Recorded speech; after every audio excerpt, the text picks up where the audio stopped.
RDC, la voix de l'Amérique. Madame, Monsieur, bonsoir. Ravi de vous retrouver pour cette nouvelle édition de votre journal. Nous sommes en direct de Washington et on commence par les titres. Après 4 mois d'attente, la RDC a finalement un Premier ministre. Sylvestre Ilunga Ilukamba a été nommé ce lundi. RDC toujours, l'opposant Moïse Katumbi est de retour dans le pays. Son avion a atterri aujourd'hui à Lubumbashi. Ce 20 mai est jour de fête nationale au Cameroun. Une célébration qui se déroule dans un contexte sécuritaire particulier.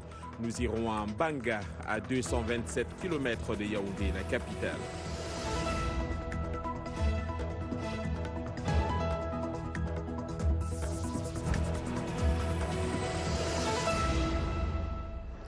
Bonsoir à tous. L'attente aura été longue. Près de 4 mois après son investiture, Félix Tshisekedi a procédé ce lundi à la nomination de son Premier ministre. Sylvestre Ilunga Ilukamba, puisqu'il s'agit de lui, était jusqu'à sa nomination directeur général de la Société nationale des chemins de fer.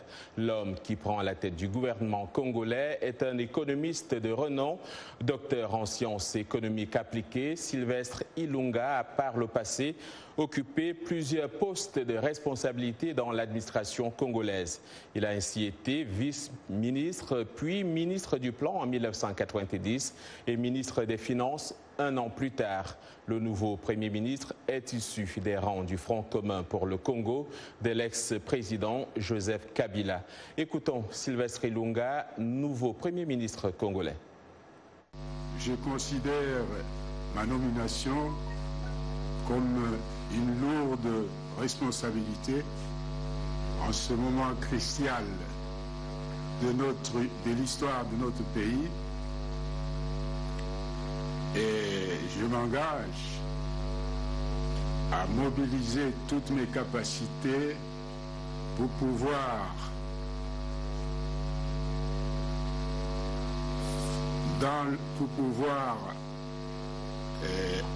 faire fonctionner de façon harmonieuse la coalition au niveau du gouvernement.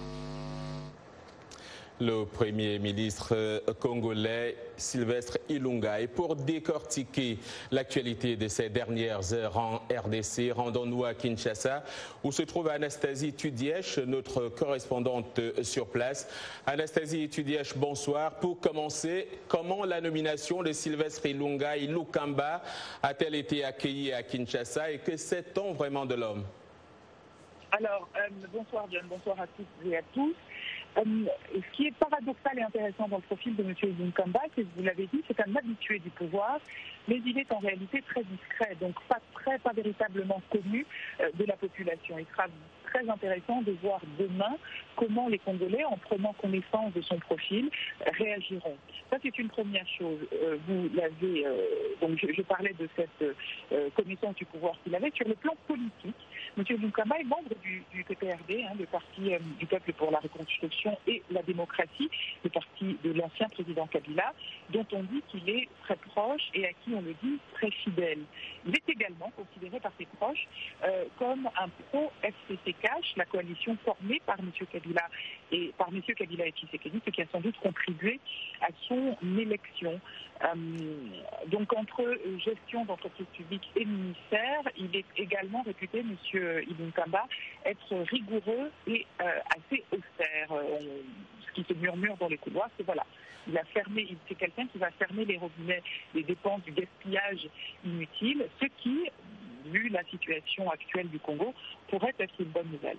Alors, le premier chantier auquel il va s'attaquer, c'est évidemment la formation d'un gouvernement. Mais au-delà, est-ce que vous avez une idée? Vous évoquiez déjà quelques chantiers tout à l'heure. Autres dossiers qui attendent Sylvestre Ilunga? Alors, John, dans sa seule représentation à la presse, M. Ilukamba a donné le ton d'un ton posé et déterminé qu'on a entendu tout à l'heure. Il s'est engagé, je cite, à contribuer à l'amélioration du niveau de vie des Congolais dans la transparence et la bonne gouvernance. Fin de citation. Ce qui montre une assez bonne compréhension de ce sur quoi il est attendu. Le niveau de vie des Congolais, le plus grand pays d'Afrique francophone, possède d'immenses ressources naturelles, mais demeure l'un des pays les plus pauvres au monde. Les infrastructures, les routes et les chemins de fer restent à construire, qui contribueront aux échanges commerciaux et donc à créer de la richesse. Et puis la paix, John, la paix est une autre urgence dans ce pays dont la partie occidentale est infestée de groupes armés. Tout à fait. L'autre actualité politique en RDC, c'est lundi, Anastasie Tudièche, c'est l'opposant Moïse Katumbi qui est de retour à Lubumbashi, j'y parviens, après 3 ans d'exil. L'avion transportant le coordinateur de la plateforme Lamuka a atterri à 11h45 heure locale dans son fief du Katanga. Il a été accueilli par plusieurs milliers de personnes. Son retour fait suite à la décision de la Cour de cassation d'annuler sa condamnation à 3 ans de prison. L'ancien gouverneur du Katanga estime que son pays a besoin de lui. Je vous propose de suivre un extrait de ses premières déclarations. C'est pour la paix, je reviens pour la paix et pour la réconciliation dans notre pays. Et surtout pour défendre les intérêts du peuple congolais et défendre notre constitution. Vous savez, la vérité est têtue, je n'ai rien fait. Je me sens chez moi, je suis de retour chez moi. Je remercie les autorités aussi qui m'ont remis le passeport. Anastasie Tudièche, je reviens vers vous. Moïse Katumbi est donc de retour en RDC et il arrive alors qu'on parle de divisions au sein de Lamuka. Comment va-t-il les gérer et quelles seront ses relations avec le pouvoir de Kinshasa? En quelques mots. Quelque chose me dit que ce sera un feuilleton qu'il faudra suivre de très près chaque jour. Juste une information, John.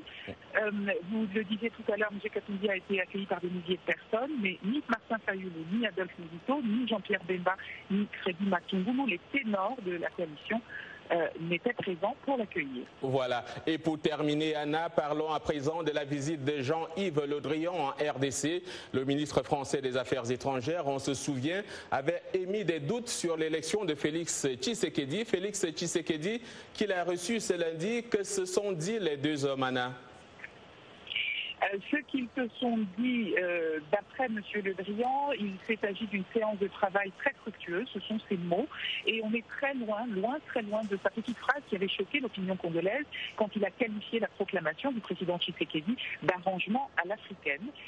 Devant la presse, il a pris fait et cause, M. Le Drian, de la nomination du président et a dit en substance, de l'élection du président, et a dit en substance se ranger à l'égide de l'Union africaine et du peuple congolais et se retrousser les manches pour entamer une collaboration aussi bien au niveau linguistique que logistique et infrastructurel.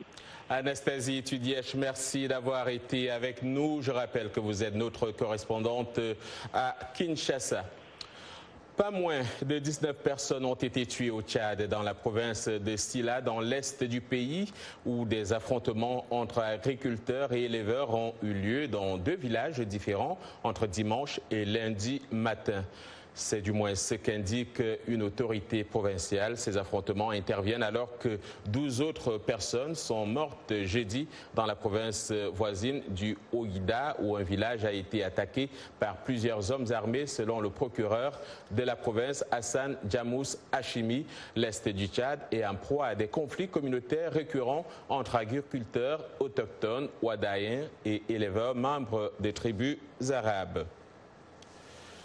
Direction le Cameroun, où l'on célèbre ce 20 mai la fête nationale, une célébration qui intervient dans un contexte sécuritaire toujours préoccupant dans les 2 zones anglophones. Cette situation a des incidences sur les villes francophones limitrophes. C'est le cas de la ville de Mbanga, à 227 km de Yaoundé. Reportage sur place de notre correspondant Emmanuel Juntap. Un champ d'ananas au milieu d'herbes folles à Mbanga. À côté, les débris de la station de conditionnement du produit, destinée à l'exportation en Europe. Sylvain travaille ici depuis 3 ans, avec une vingtaine d'autres ouvriers. Ils ont été attaqués en mars dernier par des séparatistes anglophones. Par la grâce du Seigneur, c'est ce qui nous a guidés, parce qu'on a voulu passer par la méthode de violence. Bon, c'est vrai que Dieu nous a guidés, on a pacifiquement, nous sommes échappés tous. Et ils sont restés avec la colère sûrement, ils ont mis le feu partout là. Désormais, les ouvriers travaillent ici 2 à 3 jours par semaine, sous protection militaire. Avec les investissements qu'on a eu à faire et ce qu'on a perdu, moi je crains beaucoup plus mon boulot parce que je ne suis pas sûr que je vais travailler encore pendant 6 mois. Au centre-ville, la population de Mbanga ne cède pas encore à la panique générale, mais s'inquiète de l'insécurité liée à la crise anglophone. J'ai un champ, mais je n'ai pas appris au champ parce qu'on kidnappe les gens. Les mesures de sécurité ont été renforcées en Mbanga à l'occasion de la fête de l'unité. Les consignes ont même été données aux populations de signaler toute présence suspecte auprès des autorités de la ville. C'est ainsi que la parade civile et militaire s'est déroulée sans incident. La situation sécuritaire est sous contrôle et elle demeure sous contrôle. Et vous l'avez constaté vous-même que les populations sont parties de chez eux et je suis confiant que tout le monde va rentrer chez soi en paix. Les autorités de la ville affirment que les séparatistes ont déjà mené à 5 reprises des attaques contre Mbanga depuis 2018. Emmanuel Chenoutab, VOA Afrique, Mbanga. Également dans l'actualité ce soir, l'ancien président sud-africain Jacob Zuma à nouveau devant un tribunal pour plaider l'abandon des accusations de corruption qui le poursuivent depuis 20 ans. Jacob Zuma a dénoncé une chasse aux sorcières dans le cadre de cette rocambolesque affaire de vente d'armes. Jusqu'à vendredi, la haute cour de Pietermaritzburg doit entendre les arguments du parquet décidé à examiner le cœur du dossier et les avocats de l'ex-chef de l'État qui dénoncent des vices de procédure et un procès politique. Jacob Zuma est accusé d'avoir touché de l'argent du groupe français Thales lors d'un contrat d'armement de près de 4 milliards d'euros attribué en 1999. Englué dans de nombreux scandales, le président Zuma a été poussé à la démission en 2018 et remplacé par son vice-président Cyril Ramaphosa qui a promis de nettoyer son parti et le pays de la corruption. Le président américain Donald Trump a menacé l'Iran de destruction en cas d'attaque contre des intérêts américains, des menaces qui interviennent alors que les relations entre Téhéran et Washington sont extrêmement tendues depuis le rétablissement des sanctions économiques américaines en novembre dernier. Les tensions entre les deux pays se sont exacerbées alors que les États-Unis ont annoncé le déploiement dans le golfe du porte-avions Abraham Lincoln et de bombardiers B-52 invoquant des menaces de la part de l'Iran. L'administration Trump a ordonné au personnel diplomatique non essentiel de quitter l'Irak, citant des menaces émanant de groupes armés irakiens soutenus par l'Iran. En Ukraine, Volodymyr Zelensky a été investi aujourd'hui chef de l'État. Le nouveau président a annoncé dans son discours d'investiture la dissolution du Parlement qui lui est largement hostile, convoquant des législatives anticipées sans attendre le scrutin prévu en octobre.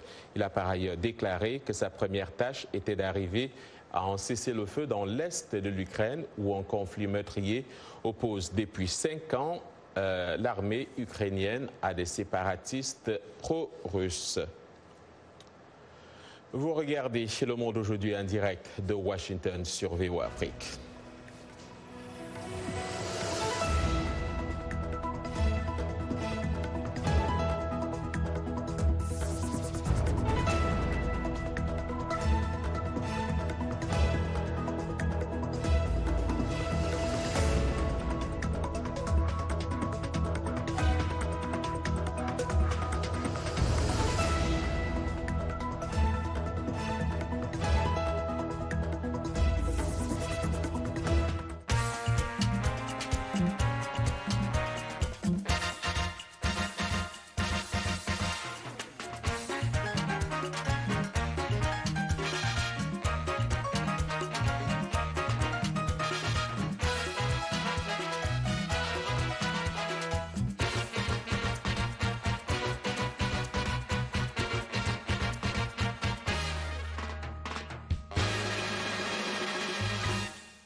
Le Monde aujourd'hui sur VOA Afrique, les titres de cette seconde partie de votre journal. Dans ce journal, nous revenons sur Vivatech, ce salon qui vient de fermer ses portes à Paris et où l'Afrique était bien présente. On en parle dans Afrotech. Nous irons au Maroc à la découverte du Jardin Rouge de Marrakech, un espace aménagé en lieu de travail et où l'on peut créer en toute liberté. Et puis en sport, l'international ivoirien Nicolas Pepe, sacré meilleur joueur africain de la Ligue 1 en France. Il succède au Camerounais Karl Toko et Kambi.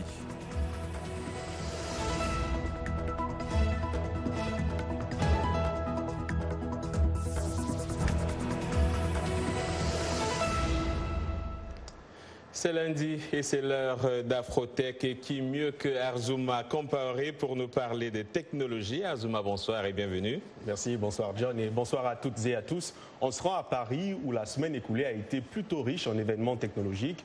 Tout d'abord, il y a eu Afrobyte, l'un des grands marchés annuels de technologie dédié à l'industrie africaine et dont l'objectif est d'être le pont entre l'industrie technologique africaine et les autres communautés technologiques internationales. Le sommet Tech for Good a quant à lui rassemblé 80 leaders mondiaux de la technologie, tous invités par le président Emmanuel Macron pour définir des initiatives concrètes dans 5 domaines de travail: éducation, genre, diversité, avenir du travail, inclusion économique et environnement. La réunion de l'appel de Christchurch s'est également tenue en présence des responsables de Google, Twitter, Facebook et Microsoft. 26 États et géants du net se sont engagés contre la diffusion de contenus terroristes et extrémistes violents sur Internet. Et enfin, le salon Vivatech à Paris, l'Africa Tech Corner a vu la participation d'une forte délégation d'Africains venus montrer leur dernière création en matière d'innovation et de technologie. Les présidents Paul Kagame du Rwanda et Macky Sall du Sénégal y ont d'ailleurs fait des apparitions assez remarquées. Voilà, Arzouma, chaque lundi, un focus de la semaine. Tout à fait, John. Si aux États-Unis, nous avons le salon de l'électronique de Las Vegas, en France, comme je l'ai dit tantôt, il y a Vivatech. Ce dernier réunit 3 jours durant des innovateurs, des investisseurs et des entrepreneurs du monde entier à Paris afin de favoriser des échanges technologiques fructueux.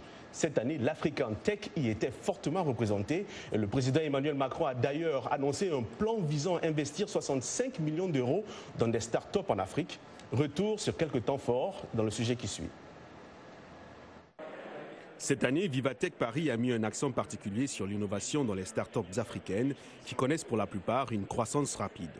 Pour le président Macron, un défenseur passionné des technologies, les start-up africaines ont de l'énergie et le potentiel nécessaire, mais les financiers et les gros fournisseurs d'aide au développement tardent à les accompagner. Pourtant, des sociétés arrivent à faire leurs preuves. C'est le cas de Zipline au Rwanda qui offre un service de livraison de médicaments par drone. La compagnie a effectué 5000 livraisons depuis son lancement il y a 2 ans. Nous recevons les commandes des hôpitaux, puis nous emballons les produits demandés que nous mettons à bord du drone. Celui-ci se rend de manière autonome à l'hôpital, largue le colis et retourne à la station.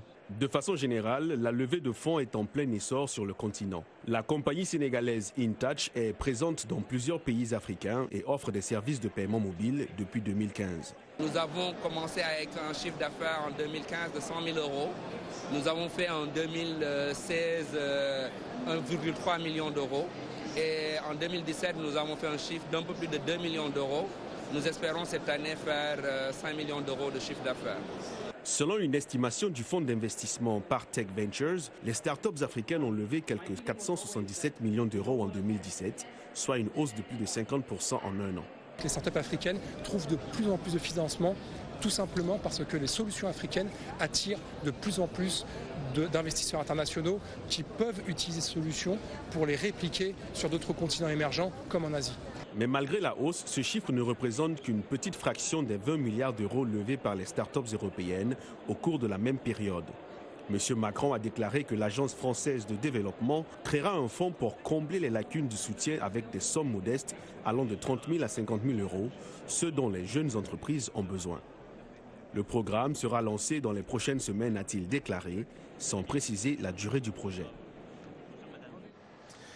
Arzouma, à présent, folie d'invention. De quelle folie parlons-nous cette semaine? Eh bien, nous restons à la conférence Vivatech avec un sportif au talent fou, reconverti en entrepreneur. Le champion du sprint olympique Usain Bolt a officiellement lancé sa nouvelle marque de scooter électrique. Cofondateur de Bolt Mobility et 8 fois champion olympique, Bolt a dévoilé le nouveau modèle qui rivalisera avec 9 autres sociétés, notamment les leaders du marché californien Lime et Bird, déjà présents à Paris. Bolt a décrit son nouveau scooter comme un livre de super-héros et a affirmé que ce nouveau mode de transport peut aider à lutter contre les dommages environnementaux causés par les embouteillages dans les grandes villes. Voilà, John, c'est tout pour Afrotech de cette semaine. On se dit à la semaine prochaine. À la semaine prochaine, Arzouma. Et là, on va en sport retrouver Yacouba Ouedraogo. Yacouba, bonsoir. De quoi parle-t-on aujourd'hui? Bonsoir John et bonsoir à vous, chers amis sportifs. On parle de la Coupe de la Confédération et la renaissance sportive de Berkane a pris une option pour le sacre en Coupe CAF. Le club marocain a battu le Zamalek sur le plus petit des scores 1-0 en finale aller à domicile. Les Marocains ont dominé le match et se sont procuré de nombreuses occasions, mais ont buté à plusieurs reprises sur le poteau ou sur le portier égyptien. Omar Salah a mis en échec les nombreuses velléités adverses pendant de longues minutes.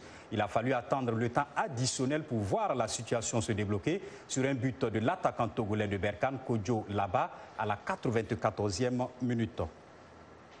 Le match retour aura lieu le dimanche prochain au Caire en Égypte donc et l'unique buteur de la rencontre espère conserver cette avance afin de permettre à Berkane de soulever son tout premier trophée continental.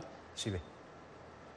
Je dirais que ce n'est pas un match très difficile vu que durant tout le match on a eu beaucoup d'occasions. Jusqu'il n'y avait pas de réussite. Il y a eu la balle, le poteau, le gardien qui fait certains arrêts. J'espère que le match de retour, on aura plus de réussite, plus de chance. Je marque le but de la victoire aujourd'hui, mais ce n'est pas encore fini. On part au Caire pour aller ramener le trophée, Inch'Allah. Inch'Allah. Nicolas Pepe est le vainqueur du Primac Vivian Foué.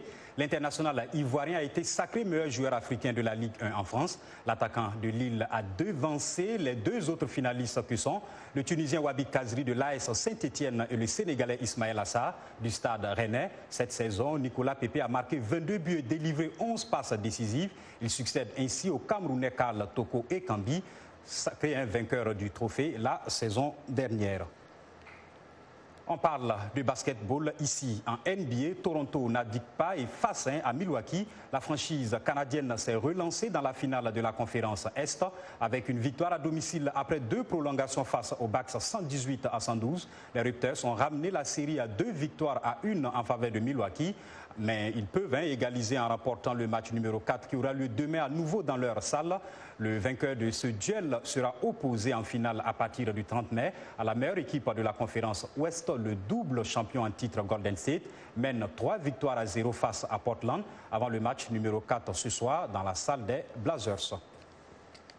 Et puis, un mot de golf, l'Américain Brooks Koepka a connu un 4e tour compliqué hier sur le parcours de Bethpage près de New York, mais a tout de même remporté pour la 2e année consécutive le championnat PGA. Koepka a rendu une dernière carte de 74, soit 4 coups au-dessus du par, et s'est imposé avec un total de 272. Il a devancé son compatriote Dustin Johnson de 2 coups, tandis que l'Anglais Matt Wallace, les Américains Jordan Spieth et Patrick Cantlay se sont partagé la 3e place. Grâce à ce succès, le Floridien va repasser à la première place du classement mondial, occupé jusqu'à présent par Johnson. Il est devenu le premier joueur double tenant du titre de 2 tournois du Grand Chelem, l'US Open en 2017 et 2018 et le championnat PGA en 2018 et 2019.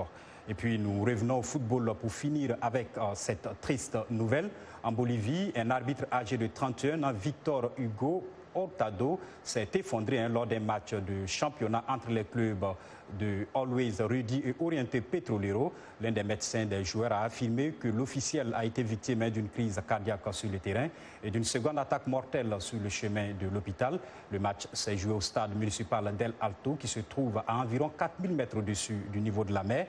Mais le président du club Always Ready a estimé qu'il serait prématuré d'établir un lien entre l'altitude du stade et la mort de l'arbitre. Voilà donc, ce sont des nouvelles que nous ne voudrons pas du tout entendre dans le domaine du football. Et on se dit à demain. À demain, Yacouba Ouedraogo. On met le cap sur le Maroc pour parler du Jardin Rouge. Lancé par la Fondation Monde Réseau en 2009, ce lieu permet à des artistes du monde entier de venir travailler pendant plusieurs mois dans des conditions optimales. Un domaine de 13 hectares aménagé en lieu de travail et de calme où les artistes disposent d'ateliers et de matériel pour créer en toute liberté. La Fondation a pour but de les accompagner dans leur processus de création et de leur permettre de profiter d'un réseau très large. C'est un reportage de Sabrina Hakim. C'est à 20 km de la ville de Marrakech que se situe le Jardin Rouge. Le site de 13 hectares accueille tout au long de l'année des artistes venus du monde entier en résidence. Créée en 2009, la Fondation Montresso a pour objectif d'accompagner des artistes dans leur processus de création. Parmi eux, Maya Touam, artiste photographe franco-algérienne. Ce qui est assez innovant à Jardin Rouge, c'est ils ont une capacité d'héberger beaucoup d'artistes. Donc il y a un brassage générationnel qui est énorme. Et donc ça permet des échanges entre artistes confirmés et nouvelle génération, tant au plan humain qu'au plan professionnel, etc. Donc ça, c'est déjà super. Je l'ai rarement vu dans d'autres résidences. Dans un autre atelier dédié à la sculpture, nous retrouvons Nathanaël Vaudoué, qui déplore le manque d'investissement des États africains dans l'art. Nous remarquons qu'en Afrique, ce sont des initiatives privées. Et c'est ça, c'est ce que nous déplorons souvent. Nous aimerions bien que nos gouvernements prennent aussi en charge certaines choses pour accompagner les artistes dans leur démarche.